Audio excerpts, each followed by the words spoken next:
The blood trail led north through snow that fell like ash from a burning sky. Kira Thorne had been following it for 20 minutes, 20 minutes of her practical self screaming to turn back, go home, let the forest handle whatever wounded thing had left this crimson path through the white. 20 minutes of her healer's instincts refusing to listen. Blood meant injury. Injury meant pain. Pain meant someone needed help. The fact that the blood was too dark, the footprints too large, the broken branches too high to be human, that should have been enough reason to stop. Should have been. But Kira had never been particularly good at doing what she should. She found the source at the base of a cliff, half buried in a snowdrift that had probably saved its life by cushioning the fall. An orc. Kira stopped breathing. She'd seen orcs before everyone in the Northern Territories had, even if only from a distance. The war had ended 3 years ago, but the scars remained. Towns still posted watches. Farmers still kept weapons close. Children still learned songs about monsters in the dark, and everyone knew the monsters had green skin and tusks. This orc was massive, even lying broken in the snow. 7 feet tall, at least, shoulders broad as a door, arms thick with muscle that spoke of a lifetime wielding weapons. Dark green skin nearly black in the winter light. Hair the color of charcoal matted with blood and ice. And wounds gods, so many wounds. Sword cuts across the ribs. Arrow shafts still embedded in the shoulder and thigh. Burns that looked like they'd come from alchemical fire. Someone had tried very hard to kill this orc. Several someones. Kira should have walked away. Should have let nature take its course. Should have remembered every story about orc brutality, every warning about their savagery, every reason to fear them. Instead, she knelt in the snow and pressed 2 fingers to the pulse point beneath the jaw. Still alive. Barely. The orc's eyes flickered open, golden like honey catching sunlight, and focused on her with the desperate intensity of someone trying to determine if they were facing rescue or execution. "Can you understand me?" Kira asked quietly. The orc's lips moved, a word in their language, harsh and guttural. Then with effort, "Yes." "Good, don't move. You've lost a lot of blood, and I need to assess your injuries before. Kill me or leave me." The voice was female, rough with pain and resignation. "Mercy or indifference, choose." "Neither," Kira said. "I'm going to help you." "Why?" It was the same question Kira had been asking herself since she started following the blood trail. Why risk this? Why care about an enemy? Why throw away safety for someone who might kill her the moment they recovered? "Because I'm a healer," Kira said simply. "It's what I do." The orc stared at her with those golden eyes searching for deception, finding only stubborn honesty. Something in her expression cracked. "Fool," the orc whispered. Then her eyes rolled back and consciousness fled. Kira spent the next 2 hours working in the snow, her hands going numb despite her gloves as she stabilized the worst injuries. She couldn't move the orc, too heavy, too injured, so she built shelter instead. Cut pine branches for a lean-to, gathered deadwood for fire, melted snow for water. Her survival training from years living alone in the mountains came back like muscle memory. The arrow in the shoulder came out clean. The one in the thigh had barbs and required cutting. Kira worked with steady hands, ignoring the voice in her head that sounded like her dead mother warning her about the dangers of compassion. When the worst was done, she sat back and assessed her work. The orc would live. Probably. If infection didn't set in, if blood loss didn't catch up, if whoever had done this didn't come back to finish the job. "You're going to get yourself killed," Kira told herself. Then she added more wood to the fire and settled in to wait. The orc woke at dusk. Kira had been dozing, exhausted from hours of working in the cold when she felt eyes on her. She opened her own to find the orc watching from across the fire. "You're still here," the orc said. Surprise colored her voice. "Where else would I be? Gone. Smart humans leave wounded orcs to die." "Good thing I've never been particularly smart." Kira sat up, wincing as her own muscles protested. "How do you feel?" "Like I fell off a cliff." "You did fall off a cliff, among other things." Kira moved closer, checking the bandages for bleeding. "Can you tell me what happened? Who did this to you?" The orc's expression shuddered. "No." "Fair enough. Can you tell me your name?" A longer pause. "Then call me Ash." Not a real name Kira knew, a placeholder, but she nodded. "I'm Kira Thorne. I live about 3 miles south of here. Small cabin. I work as an herbalist and healer." You live alone? Yes. That's foolish. Dangerous for a human woman. I can take care of myself. Can you? Ash's eyes tracked over Kira's frame, slender, unremarkable, not particularly muscular. You don't look like you could fight off a determined rabbit. I don't fight, I avoid. There's a difference. Kira checked the shoulder wound, pleased to see no fresh blood. Besides, most predators leave me alone. I'm too stringy to be worth the effort. Despite the pain clearly written across her features, Ash's mouth quirked. Stringy. All bone and spite. My mother used to say I was too stubborn to make good eating. Kira realized what she'd said and felt her face heat. Not that orcs, I didn't mean. We don't eat humans. Ash's voice was dry. Despite what your stories say, we're many things but not cannibals. I know that. Sorry, I'm not good at this. At what? Talking to people. I haven't had much practice lately. Kira busied herself checking the thigh wound to avoid eye contact. Most of my conversations are with plants. How do they respond? Poorly. They never laugh at my jokes. This time Ash did laugh, a short pain sound that ended in a wince. Stop. Laughing hurts. Then don't laugh at my terrible jokes. But Kira was smiling slightly as she worked. The wounds are clean. No signs of infection yet. But you lost a lot of blood. You'll need rest and food before you can move. I can't stay here. You don't have a choice. You try to walk on that leg and you'll tear the stitches, bleed out and die. Is that what you want? Ash was quiet. Then no, but staying is dangerous for both of us. Why, who's hunting you? I told you. I know, you won't tell me. Fine. But I need to know if whoever did this is likely to come back. I need to know if I should be watching for soldiers or assassins or what. Ash studied her for a long moment. Kira could see the calculation happening. How much truth to share, how much danger to admit. Soldiers, Ash said finally. My own people. They think I'm dead, as long as they believe that we're safe. And if they find out you're alive, they'll finish what they started. Kira absorbed this. Orc soldiers hunting one of their own. That meant politics, betrayal, something complicated and dangerous. Well then, Kira said, I guess we'd better make sure you look convincingly dead until you're ready to prove otherwise. Kira's cabin was small, one room with a sleeping loft, a hearth, and shelves lined with jars of herbs. She'd built it herself 7 years ago after leaving the village that had never quite felt like home. The solitude suited her, no one asking questions, no one judging her choices, just her and the mountains and the work she loved. She couldn't bring Ash here, not yet. Too far to move her safely and too risky if someone came looking. Instead, Kira spent the next 3 days traveling between her cabin and the makeshift shelter, bringing supplies, changing bandages, forcing broth down Ash's throat when the orc insisted she wasn't hungry. You're stubborn, Ash observed on the 3rd day after Kira had won another argument about eating. I've been told.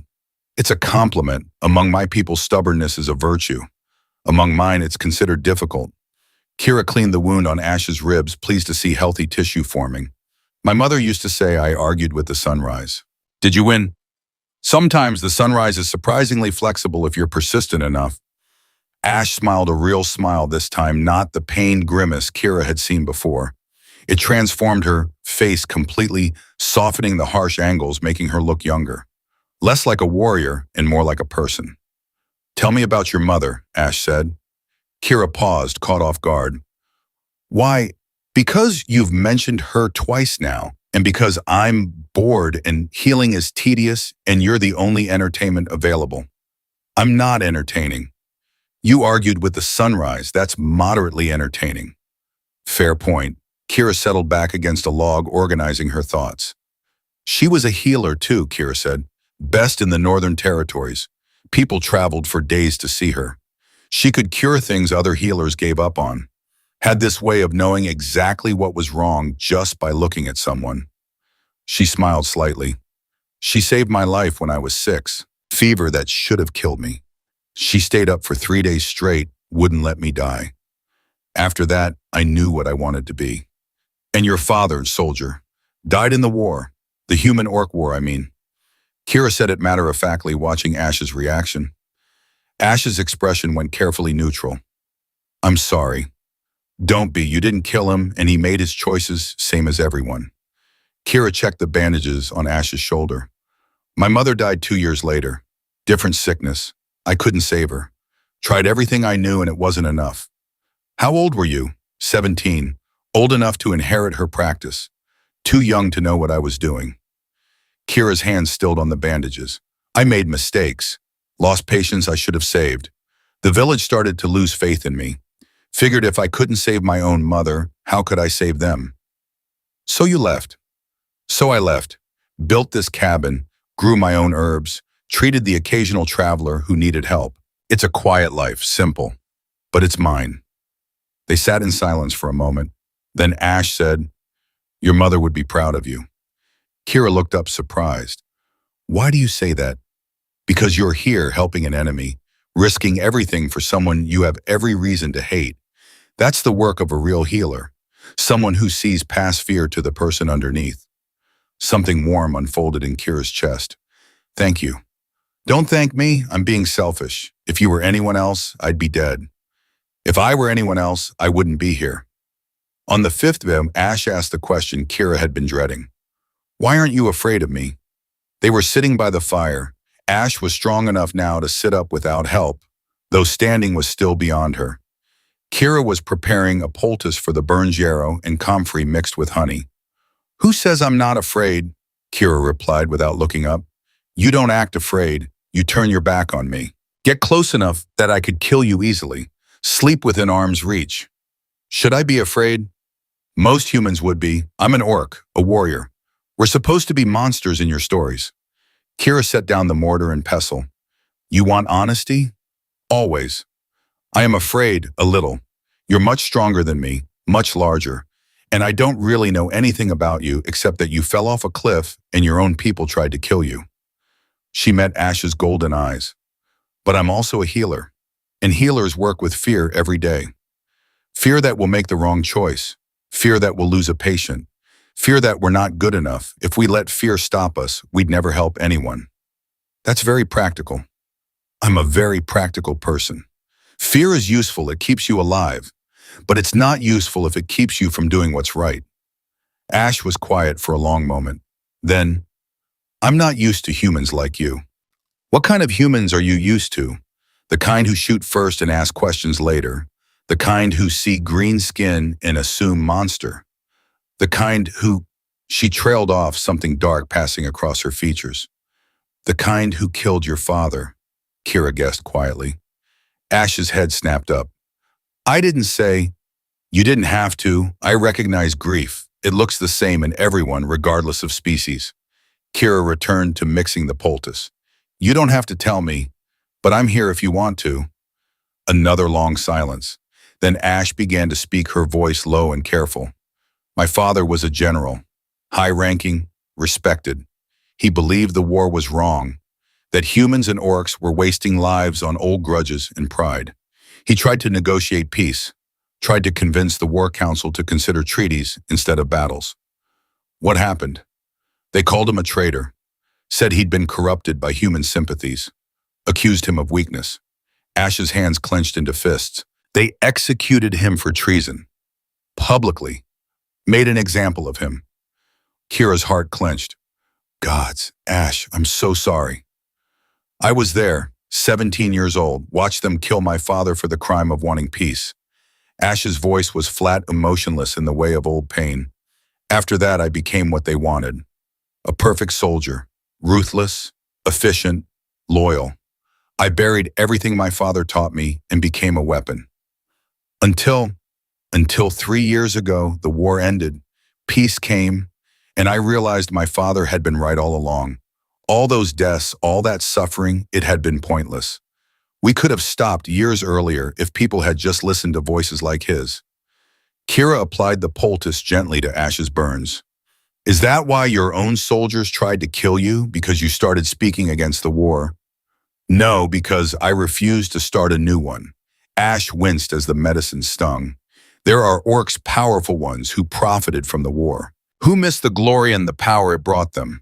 They've been pushing for renewed conflict, manufacturing incidents to justify mobilization. I stood against them, publicly, told the War Council I wouldn't lead troops into an unjust war. Let me guess, they didn't appreciate that.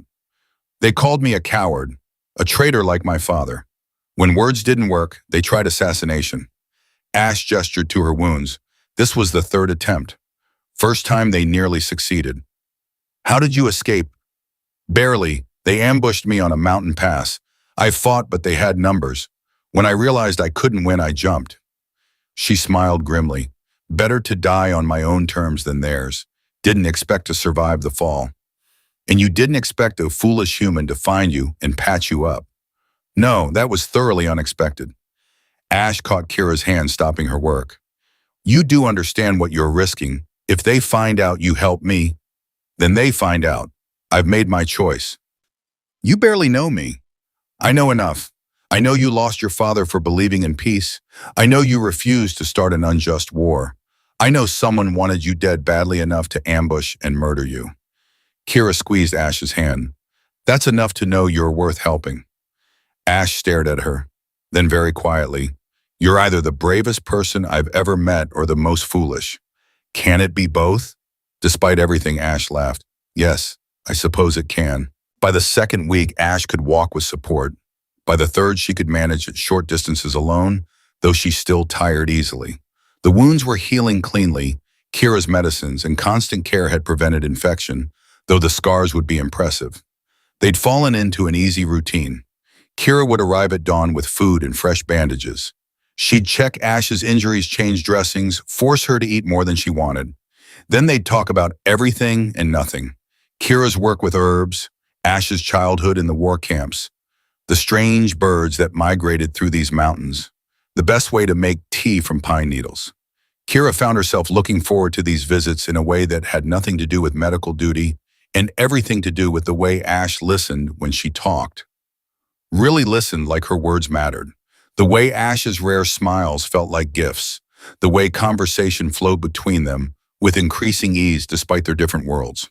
You're good at this, Ash observed one morning as Kira expertly rewrapped her shoulder. I should be. I've been doing it long enough. Not just the healing, the talking, being with someone without making it feel awkward. That's a strange compliment. It's an honest one. I've never been good at connection, people, relationship.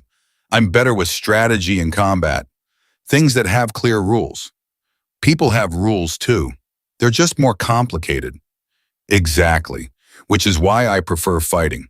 At least enemies are straightforward about trying to kill you. Kira laughed. That's a depressing philosophy. It's a practical one. In my experience, people who pretend to be friends are more dangerous than honest enemies. Not all people. No. Ash's golden eyes found Kira's. Not all people. The moment stretched between them waited with something neither was quite ready to name. Then Kira cleared her throat and stepped back. You should try walking again today. Build up your strength. Are you going to hover anxiously the whole time? Absolutely, it's my job to hover anxiously. They walked slowly through the snow, Ash leaning on a makeshift crutch Kira had fashioned from a sturdy branch. The orc's strength was returning, but she was still weak from blood loss and weeks of inactivity. Tell me about your cabin, Ash said as they rested against a tree. The one you built. What do you want to know? Everything. I'm trying to imagine where you live, what your life is like when you're not nursemaiding injured orcs in the woods. Kira smiled. It's small, one room with a loft for sleeping. I built it near a stream so I'd have fresh water. There's a garden where I grow herbs, basil, thyme, fever, few dozens of others. Shelves everywhere for drying plants. A big hearth because winters here are brutal. It smells like rosemary and wood smoke. It sounds peaceful. It is, sometimes lonely, but mostly peaceful. And do you ever miss having people around community? Sometimes, but community comes with expectations, with gossip and judgment, and people thinking they know what's best for you. Kira helped Ash back toward their shelter. Out here, I can just be myself, no one judging my choices or questioning my abilities. I understand that. Ash lowered herself carefully by the fire. The war camp was full of people, soldiers, commanders, servants. But I was always alone, playing a role, being what they needed me to be instead of what I was. What are you when you're not playing a role? Ash considered the question. I don't know anymore. I've been a soldier for so long, I'm not sure there is anything else left. There's more, Kira said with certainty. I've seen it. The way you laugh at my terrible jokes. The way you ask questions about plants like you genuinely care about the answers. The way you look at the mountains like they're beautiful instead of just tactical terrain. Maybe you're seeing things that aren't there. Or maybe you've forgotten who you are underneath all that armor. Kira met her eyes, literal and figurative. Ash was quiet for a long moment. Then, if that's true, I'm not sure I'll like what I find. Why not? Because my father raised me to be thoughtful, kind, someone who valued life over glory. Then the world killed him for it and taught me that kindness is weakness. I became the opposite of everything he wanted. I'm not sure I can go back. You're here now. You refused to start a war. You chose peace over power. That's exactly what your father would have wanted. And look where it got me. Nearly dead in the snow, hiding like a coward. You're not hiding. You're healing. There's a difference. Kira checked the fire-adding wood.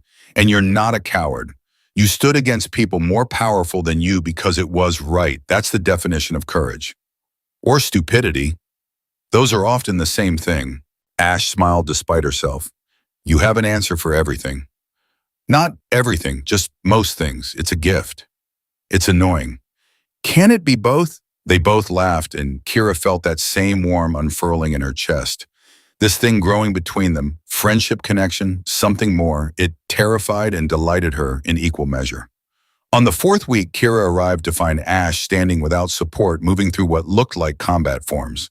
Slow, careful movements that flowed one into another with deadly grace. You're supposed to be resting, Kira said. Ash didn't stop moving. I am resting. This is resting. That looks like fighting. It's meditation. Movements I've done since childhood. Helps me think. Kira watched fascinated by the way Ash moved power and precision combined into something almost like dance. What are you thinking about? What happens next? Ash completed a final movement and turned to face her. I'm nearly healed. Soon I'll have to make decisions about where to go, what to do. Whether to try reclaiming my position or disappearing completely. Kira's stomach dropped. She'd known this was coming, had known from the beginning that Ash would heal and leave, but knowing hadn't prepared her for the actual moment of facing it. What do you want to do? She asked carefully. I don't know. Part of me wants to go back, confront the ones who betrayed me, fight for my father's ideals, make his death mean something. And the other part wants to walk away, leave the politics and the war council and all of it behind.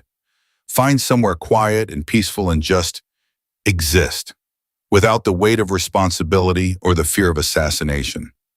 Both are valid choices, but only one is right. Maybe there's a third option you haven't considered. Ash raised an eyebrow, which is, stay here with me, at least for a while. You're not strong enough yet to travel safely. And winter's getting worse. Even if you wanted to leave, it would be dangerous. You're offering me sanctuary. I'm offering you time. Time to heal completely. Time to figure out what you actually want instead of what you think you should do. Time to just be. Ash studied her with those golden eyes. Why would you do that? You're already risking everything by helping me. Letting me stay longer only increases the danger. Maybe I'm tired of being alone. Maybe I like having someone to talk to who isn't a plant. Maybe, Kira hesitated, then pushed forward. Maybe I don't want you to leave yet. The confession hung between them. Ash's expression softened. I don't want to leave yet either, she admitted quietly. But wanting isn't always enough. It's a start, though, isn't it? Yes, I suppose it is. They moved Ash to Kira's cabin a week later.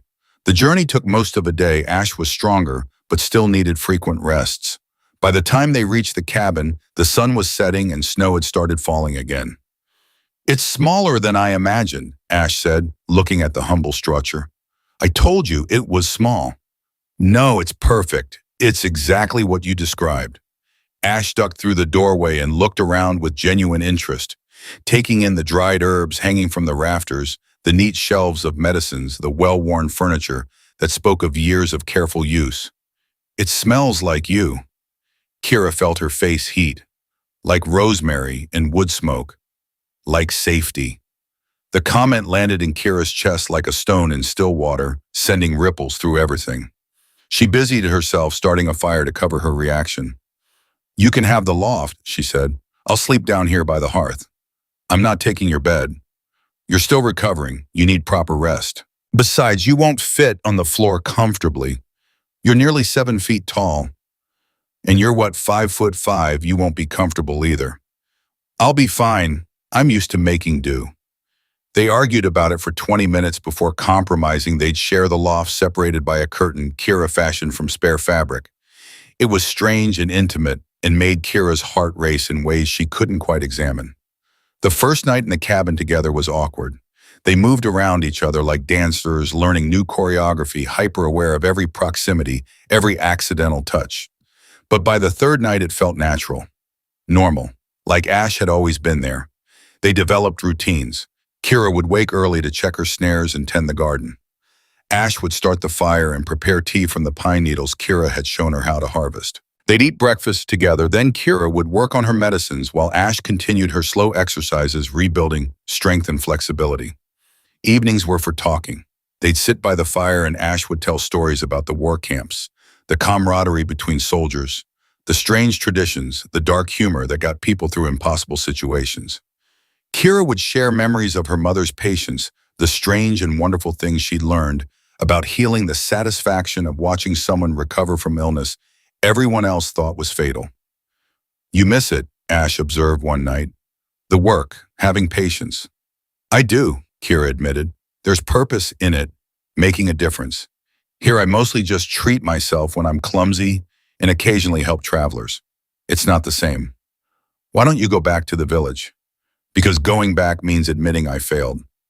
Means facing all the people who lost faith in me. Means being constantly reminded that I couldn't save my mother."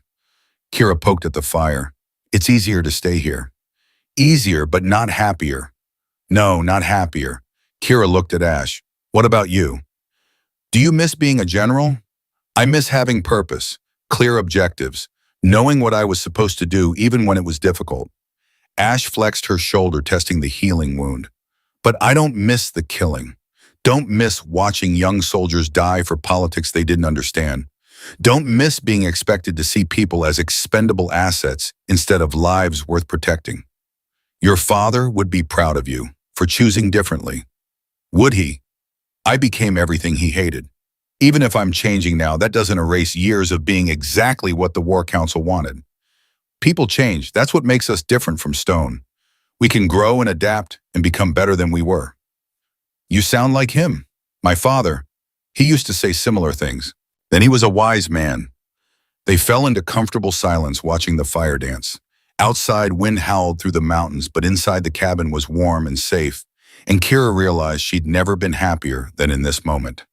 Sitting with someone who understood, who listened, who made her feel less alone. It terrified her how much that mattered. On the 6th week, a traveler arrived at Kira's door. She answered the knock to find a human man middle-aged with the weathered face of someone who spent their life outdoors. He carried a pack and walked with a pronounced limp. "Healer?" he asked. "I was told there's a healer in these parts." "I am. What's wrong?" "Twisted my ankle 2 days back. Think it might be broken. Can barely walk." Kira glanced back into the cabin where Ash had frozen, clearly visible in the firelight. The man followed her gaze and his eyes widened when he saw the orc. Should I? He stumbled backward, reaching for a knife at his belt. "Stop," Kira commanded. "She's a patient. She's no threat to you. But she's an orc. She's a person who is currently recovering from severe injuries and has no interest in hurting you. Now, do you want me to look at your ankle or not?" The man hesitated, eyes darting between Kira and Ash. Finally, survival instinct won over prejudice. "Please, it hurts like hell." Kira brought him inside but kept him near the door, creating distance between him and Ash. She examined his ankle, badly sprained but not broken, and wrapped it with practiced efficiency. "Stay off it for a week," she instructed. "Use a walking stick for support. Ice it when you can. It should heal fine." The man nodded, still eyeing Ash nervously. "How much do I owe you?" 2 coppers, or trade if you have it." He handed over the coins and hobbled toward the door. then turned back. The village, he said, Briarwood about 10 miles south. They're looking for an orc, general from the war. Soldiers came through asking questions, said she was a traitor, offering a reward for information. Kira felt her blood turn to ice. When 3 days ago, they're searching the area. Thought you should know, in case you see anything. Thank you, I'll be careful. After he left, Kira turned to find Ash already gathering her few possessions. You have to leave, Kira said. I know. Now, tonight, before they expand their search radius. I know. Ash finished packing, moving with the efficient speed of a soldier. I'll head north, into the deep mountains. They won't follow there in winter. You'll die in the deep mountains in winter. You're not strong enough yet for that kind of terrain. Better than being caught. Better than putting you in danger. There has to be another way. There isn't. Ash pulled on her repaired armor, wincing as the movement pulled at half-healed wounds. Kira, they're offering a reward. That traveler, he'll remember me. He'll talk. You have maybe a day before soldiers come here asking questions. Then we'll hide you. I have a root cellar. That works for a day, maybe 2, not long term, and I won't let you lie for me. Won't let you risk execution for harboring a fugitive. I don't care about the risk. Well, I do, Ash's voice rose, then softened. I care about what happens to you, more than I should, more than is wise, which is exactly why I have to leave. Kira felt tears burning her eyes. This isn't fair. We finally had something good, something real. And now, I know. Ash crossed to her, cupped Kira's face with surprising gentleness. These weeks with you have been the best of my life. You showed me kindness I didn't deserve, gave me a glimpse of who I might be if I wasn't constantly fighting. I'll remember that, always. That sounds like goodbye. It is goodbye. It has to be. No, Kira grabbed Ash's hands. Come with me. There's another option you're not seeing. What option? My mother had a colleague, another healer, lives in West March, 3 days' journey from here. She helped my mother during the plague years. She's sympathetic to the idea that the war was wrong, that people on both sides suffered. She might help us. Us? I'm coming with you. You can't travel alone. You're not strong enough yet. You need someone who knows the terrain, who can treat your injuries if they reopen. Who? Kira's voice broke. Who doesn't want you to die alone in the mountains? Ash stared at her. You'd leave your home, your work, everything you've built here. For you, yes. Absolutely yes. Why, we've known each other 6 weeks. That's not enough time to fall in love. Kira said it before she could stop herself. The words hung between them, raw and honest and terrifying. Ash's eyes widened. Kira, I know it's fast. I know it's impractical. I know we're from different species and different worlds, and there are approximately 6,000 reasons this is a terrible idea. But I don't care, because when I'm with you, I feel less alone than I have in 7 years. Because you listen when I talk about herbs like it actually matters. Because you make me laugh and challenge me and see me as more than just a failed healer hiding in the woods. Kira stepped closer. So yes, I'm in love with you. And no, I'm not letting you leave without me. Ash's expression cycled through shock, fear, hope, and something that looked like surrender. You're insane, she said finally. Probably. This is the worst decision you could possibly make. I've made worse. Well, I'm going to get you killed. You might. I'm choosing to risk it anyway. Ash laughed, that wonderful, genuine sound Kira had learned to treasure. You're completely impossible. So I've been told. Kira rose on her toes and kissed her. Ash froze for a heartbeat. Then she was kissing back, one hand tangling in Kira's hair, the other pulling her closer like she was afraid Kira might disappear if she didn't hold tight enough. When they finally pulled apart, both breathing hard, Ash rested her forehead against Kira's. I love you too, she whispered. Have for weeks, was too afraid to say it. Not anymore though, right? Not anymore, Becca. Ash straightened. But we really do need to leave, now, before those soldiers get here. Then let's pack. They worked quickly, efficiently. Kira gathered medicines, warm clothes, food supplies. Ash checked weapons, planned routes, calculated risks with the tactical mind of a general. Within an hour, they were ready. Kira took one last look at her cabin, the home she'd built, the life she'd created. 7 years of solitude ending in a single decision. She didn't regret it, not even a little. Ready? Ash asked from the doorway. Kira shouldered her pack and took Ash's hand. Ready. When they stepped out into the snowy night together, leaving footprints that the falling snow would soon erase. Behind them, the cabin stood dark and empty. Ahead, the mountains rose like sentinels full of danger and possibility. But they were together, and somehow that made all the difference. The journey to West March should have taken 3 days. It took 7. Not because they got lost, Kira knew these mountains like she knew her own heartbeat, but because Ash's injuries weren't as healed as either of them had hoped. The first day's travel reopened the shoulder wound, leaving a blood trail in the snow that Kira frantically covered. The second day, Ash developed a fever that had Kira terrified of infection returning. They holed up in a cave for 2 days while Kira fought to bring the fever down, changing poultices every few hours, forcing willow bark tea down Ash's throat, praying to gods she wasn't sure she believed in that her medicine would be enough. On the third day, Ash's fever broke. She woke clear-headed to find Kira slumped against the cave wall, asleep, sitting up, exhaustion written into every line of her body. "How long?" Ash asked. Kira jerked awake. "What? How long was I out?" "2 days. The fever, I was so scared." Kira's voice broke, and suddenly she was crying, all the terror and stress of the past 48 hours pouring out at once. Ash pulled her close, ignoring the protest of her own injuries. "I'm okay. You saved me. Again. You keep needing saving. It's becoming a terrible habit." "Sorry, I'll try to be less disaster-prone." "Please do. My heart can't take much more of this." They held each other in the cold cave, and Ash marveled at the fact that someone cared enough to cry over her. In the war camps, weakness was punished. Injury meant you were expendable. She'd seen soldiers die alone unmourned, forgotten the moment they stopped being useful. But Kira had stayed, had fought for her life with the same fierce determination Ash had brought to battles, had refused to let her die. "I don't deserve you," Ash said quietly. "Probably not. I'm fairly wonderful." Despite everything, Ash laughed. "That you are." They resumed travel the next day, moving slower, resting more frequently. Ash hated being weak, hated needing support, but Kira was patient, never made her feel lesser for her limitations, just adjusted the pace and kept them moving forward. On the 6th day, they encountered other travelers. It was inevitable the road to West March was a major trade route, especially before winter closed the passes completely. They'd been avoiding people when possible, but this group appeared suddenly around a bend, a merchant caravan, 6 wagons pulled by oxen, maybe 20 people total. The lead merchant pulled up short when he saw Ash.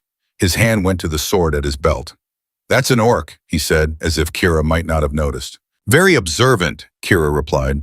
"We're just passing through, no trouble." Orcs are always trouble. The merchant's guards were moving to flank them now, hands on weapons. Especially orc soldiers. And that one's wearing armor. "I'm a healer. She's my patient. We're traveling to West March, that's all." A healer traveling with an orc patient. That's a strange friendship. "It's not friendship."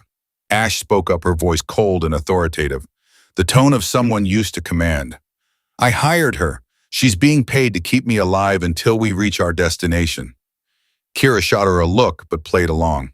"The pay is good, worth the inconvenience." The merchant studied them, both clearly skeptical. But the story was plausible enough. Stranger things had happened on the roads. And Ash's bearing, despite her injuries, radiated enough danger that attacking seemed unwise. "Fine," he said finally. "But you stay ahead of us. I don't want an orc at our backs." "Understood." Ash nodded curtly, then limped past the caravan without looking back. Kira hurried to catch up. When they were out of earshot, she hissed, "Hired me? Really?" It was more believable than the truth. Humans don't travel with orcs out of affection. We do now. Maybe, but announcing that to armed strangers seemed unwise. Fair point. Kira helped Ash over a rough patch of trail. That was smart thinking, the general's training showing through. That training kept me alive for 20 years. Some habits run deep. Do you miss it, being a general? Sometimes. There's a clarity to military life, clear chains of command, defined objectives. You always know what's expected of you. And now I don't know anything. Where I'm going, what I'm doing, what happens next. Ash glanced at Kira. "But I'm with you. That's the only certainty I need right now. They reached Westmarch on the eighth day as the sun was setting. The city sprawled across a river valley much larger than any settlement Kira had seen in years. Stone buildings rose 3 and 4 stories high. Markets bustled even in the cold. The smell of cooking food and wood smoke filled the air. And everywhere people, thousands of them. Kira felt Ash tense beside her. Too many, the orc muttered. Too exposed. We'll go straight to Helena's house. She lives on the eastern edge. Less crowded. They moved through the streets, quickly drawing stares but not outright hostility. Westmarch was a trading city diverse by necessity. Orcs weren't common, but they weren't unheard of either. Helena's house was exactly where Kira remembered, a 2-story building with a garden gone to winter dormancy and a sign identifying it as a healer's residence. Kira knocked, waited, knocked again. The door opened to reveal a woman in her 50s with silver-streaked hair and sharp green eyes that took in Kira, then Ash, then narrowed in recognition. Kira Thorne, I heard you'd gone to ground in the mountains. Helena, I need your help. I can see that your companion looks half dead. Inside, quickly. Helena ushered them into a warm kitchen that smelled of herbs and bread. She examined Ash with the brisk efficiency of a skilled healer, asking pointed questions about injuries, timeline treatment received. You did good work, Helena said to Kira. These wounds should have killed her. That they didn't speaks to your skill. I had a good teacher. Your mother would be proud. Helena finished her examination and gestured for them to sit. Now, tell me why a healer I haven't seen in 7 years is traveling with an orc general who's supposed to be dead. Kira's heart stopped. You know who she is? I make it my business to know things, especially when the King's Guard is searching for a fugitive orc general named Ashena Stonebreaker, offering substantial rewards, claiming she's a traitor who murdered fellow officers. Last Ashena had gone very still. And you believe that? I believe the King's Guard lies when it suits them.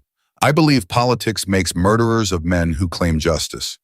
I believe my friend's daughter wouldn't be traveling with you if you were actually dangerous. Helena poured tea for all 3 of them.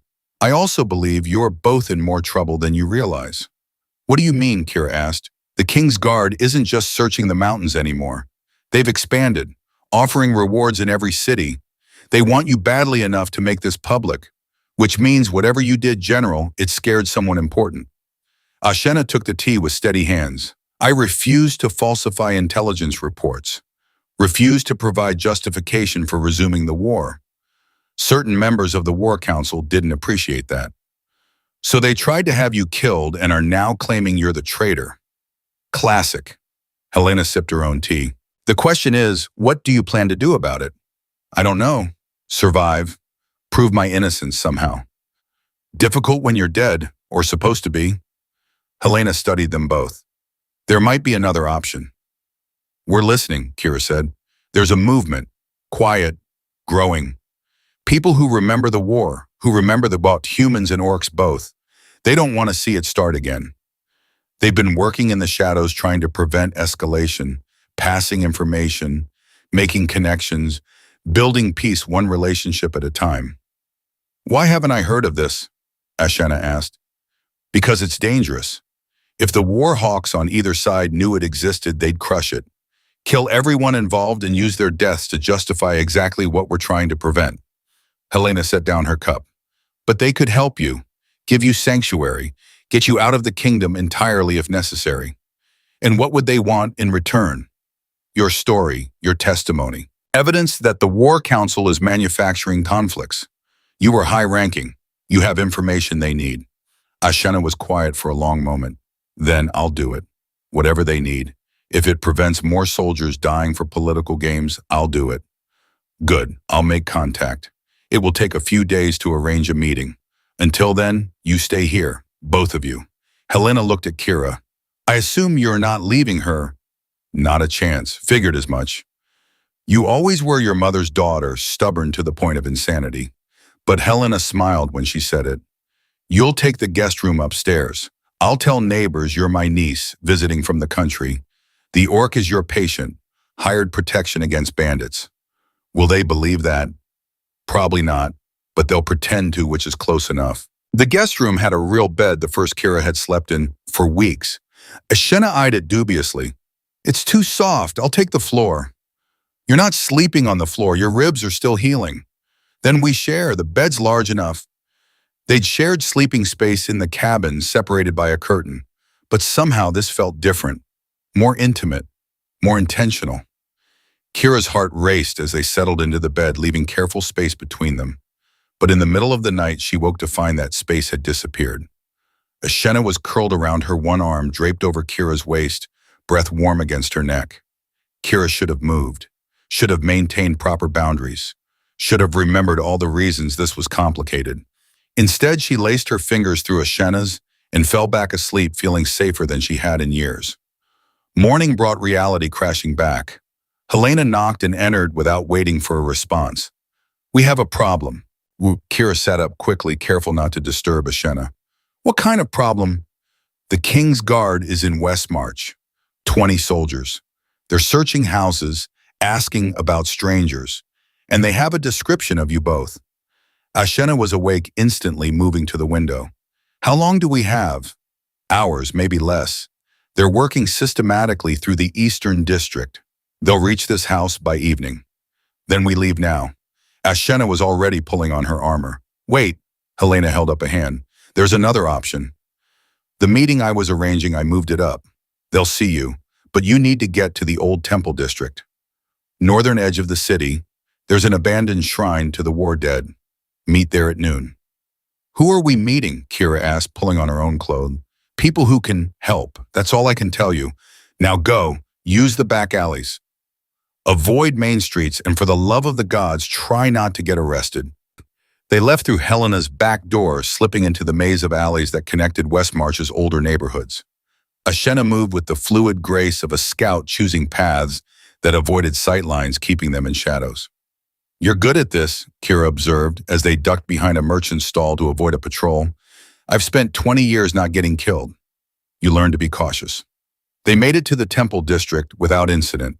The area was old buildings dating back centuries, some crumbling, many abandoned. The shrine Helena had mentioned sat at the far end, a small stone structure with a domed roof and faded murals depicting orc and human soldiers side by side. Inside, two people waited. The first was human, a woman in her 40s with burn scars covering half her face and intelligent eyes that assessed them quickly. The second was orc male, older, with ceremonial tattoos marking him as someone of rank. General Stonebreaker, the orc said, we feared you dead. I nearly was. Who are you? Call me Vor. I was a captain in your father's regiment before he was executed. Ashena went very still. You served with my father for 15 years. He was the finest commander I ever knew. His death was murder dressed as justice. Vor's expression was grim. I left the military after that. Couldn't stomach serving the people who killed him for speaking truth. The human woman spoke next. I'm Mara. I lost 2 sons in the war, both under 20, both dead for politics they didn't understand. She gestured to her scars. This was from the fire bombings during the last push. I survived. My neighbors didn't. After that, I decided war needed to end permanently, not just pause. What exactly is this organization? Kira asked. We call ourselves the Grey Bridge. We're humans and orcs working together to prevent war from resuming. We pass information, sabotage warmongering efforts, help people like the general who become targets for choosing peace. Mara looked at Ashena. Helena said you have evidence of the War Council manufacturing conflicts. I do. Documents, testimonies, proof that they're creating incidents to justify mobilization. I kept records, hidden them before the assassination attempt. Where, in the mountains, 3 days north of Kira's cabin, buried in a cache only I can find. Vor and Mara exchanged looks. We need those documents, Vor said. With that evidence, we can expose the conspiracy, get you exonerated, maybe prevent the war they're trying to start. Then we'll retrieve them, Ashena said. Kira and I can... No. Mara cut her off. You can't go back. The King's Guard is watching those mountains. They're expecting you to return. It would be suicide. Then how? We'll send others. You describe the location precisely enough that we can recover the cash. And if I refuse, if I insist on going myself, then you'll die and the evidence will die with you and the war will happen anyway. Is your pride worth that? Harsh, but true. Ashena's jaw clenched. Fine, I'll provide exact coordinates. But Kira stays with me. She's not involved in this. I'm already involved, Kira said. I chose to be. You chose to help me, not to join a resistance movement against both kingdoms. Can it be both? Despite the tension, Ashena smiled slightly. You're impossible. So I've been told.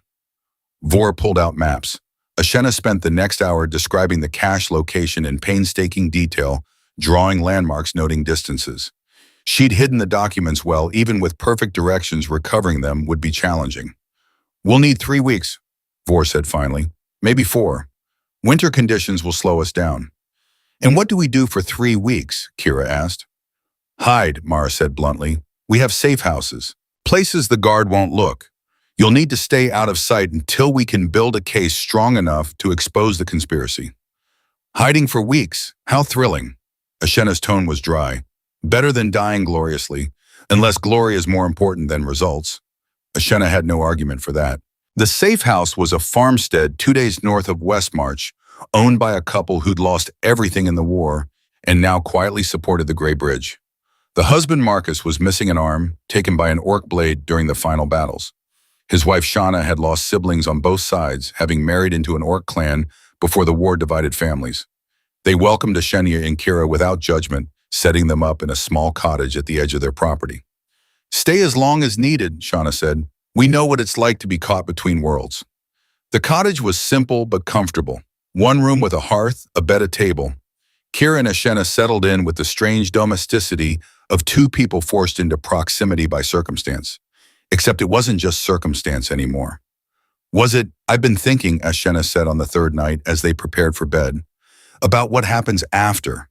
If the Grey Bridge succeeds, if we expose the conspiracy, what about it? Where do you go? Back to your cabin in the mountains? Kira paused, folding the blanket she'd been holding. I don't know. I hadn't thought that far ahead. Maybe you should, because I've been thinking about it constantly. And Ashena sat on the edge of the bed, looking uncharacteristically uncertain. And I keep imagining a future where you're not there, where we go our separate ways, where this becomes just a memory of something temporary. She met Kira's eyes. I hate that future. So do I, Kira admitted quietly. But I don't know what the alternative looks like. You're a general. Even if you're exonerated, you'll have responsibilities. A position. You can't just walk away from that. Can I? I walked away once already. They tried to kill you for that. True, but assuming we survive this, assuming I'm cleared, I don't have to go back to military life. I could choose something else. Like what? I don't know, something peaceful. Something that doesn't involve strategy and death and politics. Ashena reached for Kira's hand. Something with you. If you'll have me. Kira's heart clenched. You'd really give up being a general, the power and status. I'd give up anything to not lose you. These weeks together, healing in your cabin, traveling, even hiding in this cottage, they've shown me something I never had before. Peace, real peace, not the absence of war, but the presence of something worth protecting. She pulled Kira closer. You're worth protecting. This, what we have, is worth protecting. Everything else is just details. Kira kissed her, slow and deep and full of promises she was afraid to make out loud. When they pulled apart, she whispered, I love you. I know it's fast and impractical and probably foolish, but I do. I love you too, have for weeks, was just too afraid to say it properly. They fell into bed together, and this time, there was no careful distance, no pretense of boundaries. Just 2 people who'd found each other against impossible odds, holding tight and refusing to let go. The weeks passed slowly. Kira helped Shauna in the gardens preparing for spring planting, despite the snow. Ashena helped Marcus with repairs around the property, learning to work with one hand so Marcus could teach her.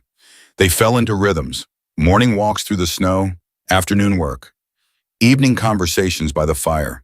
It was domestic and simple, and nothing like either of their previous lives. I could get used to this, Ashena admitted one evening as they cooked dinner together. Farming, peace, routine, knowing what each day will bring, having someone to share it with. You'd be bored within a month. You think so? I know so. You're a warrior, a leader. You need purpose. Maybe my purpose is you now. Kira laughed. That's sweet. Also terrifying. I'm not qualified to be someone's entire purpose. Then we'll figure out a shared purpose, something we build together. They were still discussing possibilities when Vor arrived with news. We have the documents, he said without preamble. Everything you said would be there. Evidence of manufactured incidents, falsified intelligence, communications proving coordination between corrupt officials on both sides. Both sides. Ashena's eyes narrowed. You're saying humans and orcs are working together to restart the war. A small faction of each. War profiteers. People who gained power during the conflict and want it back. They've been coordinating for months. Your refusal to participate threatened to expose them. That's why they tried to kill you. Gods, Kira felt sick. How do we stop them? We expose them, publicly, thoroughly. We have evidence now. We have testimony. We build a case that even the most corrupt officials can't ignore. Mara stepped forward. But we need you, General. Need you alive to testify, to put a face to the resistance, to show that choosing peace over war is possible. Ashena looked at Kira. What do you think? I think you've been running from your purpose long enough. I think this is what your father would want. I think, Kira took her hand, I think you need to finish what he started. And you'll be with me through whatever comes next. Always, assuming whatever comes next doesn't involve you dying heroically. I'll try to avoid that. That's all I ask. The trial was held in the capital in front of representatives from both human and orc kingdoms. Ashena stood before them in formal armor scars, visible, speaking with the authority of someone who'd earned the right to be heard. She testified for 3 days, presented documents, named names, detailed the conspiracy with the precision of a military report. The evidence was damning, irrefutable. By the 3rd day, arrests were being made. Corrupt officials on both sides found themselves facing justice, and Ashena found herself vindicated, officially pardoned, offered her rank back, offered command, offered everything she'd lost. She refused it all. I'm done being a general, she told the assembly. I've spent 20 years fighting. Now I choose peace, real peace, building instead of destroying. What will you do? The human chancellor asked. I'm opening a school for healing, teaching humans and orcs together, showing that cooperation is possible. She gestured to Kira standing in the audience. My partner will teach the medical curriculum. I'll handle logistics and defense training because healers need to protect themselves too. Murmurs rippled through the assembly. Approval, skepticism, curiosity. The orc high commander stood. You would teach our people alongside humans. I would teach anyone willing to learn that healing matters more than hurting. That knowledge is stronger than weapons. That the future doesn't have to look like the past. Ashena's voice rang clear. My father died believing peace was possible. I'm going to prove it right. The assembly voted. The verdict was unanimous approval. The school took 2 years to build. Kira and Ashena chose a location in neutral territory, a valley where neither kingdom claimed sovereignty, where the war had left ruins that could be rebuilt into something new. They called it Bridgepoint Academy. The first year was brutal. Funding was uncertain. Local opposition was fierce. Building took longer than planned. They faced harassment from extremists on both sides who saw cooperation as betrayal. But they persevered. Marcus and Shauna came to help, bringing farming expertise. Helena arrived with medical supplies and teaching experience. Vor organized security with volunteers from the Grey Bridge. Mara handled political negotiations, smoothing relations with both kingdoms. By the 2nd year, they had structures, dormitories, classrooms, a library, gardens for medicinal herbs, training yards for defensive techniques, and students. 12 the first year, 6 human, 6 orc, all young, all curious, willing to try something unprecedented. Kira taught them healing, anatomy, herbal medicine, diagnostic techniques. She was patient, thorough, passionate about passing on knowledge her mother had given her. Ashena taught them defense, Not warfare, she was done with that, but self-preservation, protecting patients, de-escalating violence, using strength to guard rather than harm. Together they taught cooperation, showed daily that different species could work together, learn together, build together. You were right, Ashena told Kira one evening as they watched students study together in the library. I would have been bored just farming. I know. But this, Kira gestured at the school, this is good. This matters. It does. Ashena pulled her close. Thank you for dragging me towards something better than I would have chosen alone. You dragged yourself. I just provided encouragement. Stubborn encouragement. The best kind. They'd been married for a year, a ceremony that blended human and orc traditions witnessed by everyone who'd helped them survive. It wasn't legal in either kingdom yet, but the Greybridge recognized it. Their community recognized it. That was enough. Some nights when the school was quiet and students were sleeping, Kira would think about the day she'd found Ashena in the snow, how close she'd come to walking away, how different her life would be if she'd chosen fear over compassion. Do you ever regret it? Ashena asked one such night as if reading her thoughts. Helping me. Everything that came after, never, do you, not for a second. Even the terrible parts, the running, the hiding, the trial, all worth it to end up here. That's very romantic. I'm occasionally romantic when the mood strikes. Only occasionally, Ma. I'm working on it. Be patient with me. Kira kissed her. By the 5th year, Bridgepoint Academy had 50 students. By the 10th, over 200. Graduates went on to establish healing practices in both kingdoms. Some even started their own schools spreading the model. The war profiteers had been exposed, many executed, the rest stripped of power. Peace held not perfectly, but genuinely. Trade increased. Borders softened. Slowly, carefully, two species learned to coexist. Kira and Ashena watched it all unfold with quiet pride. We did this, Kira said one evening, watching students from both species laughing together over dinner. Not just us, everyone helped, but we started it. Your mother would be proud. So would your father. They stood together in the doorway of the school they'd built, watching the future take shape in young faces, learning to see each other as allies rather than enemies. I love you, Ashena said, even more now than the day you found me bleeding in the snow. Even though I'm stubborn and difficult. Because you're stubborn and difficult. Those are your best qualities. And I love you, even though you're occasionally terrible at expressing emotions. Only occasionally. You're improving, slowly. I'll take that as a compliment. They stood there until the stars came out holding hands, watching peace grow one student at a time. It wasn't the ending either of them would have predicted that winter day in the snow, but it was theirs, and it was real, and it was enough, more than enough. It was everything.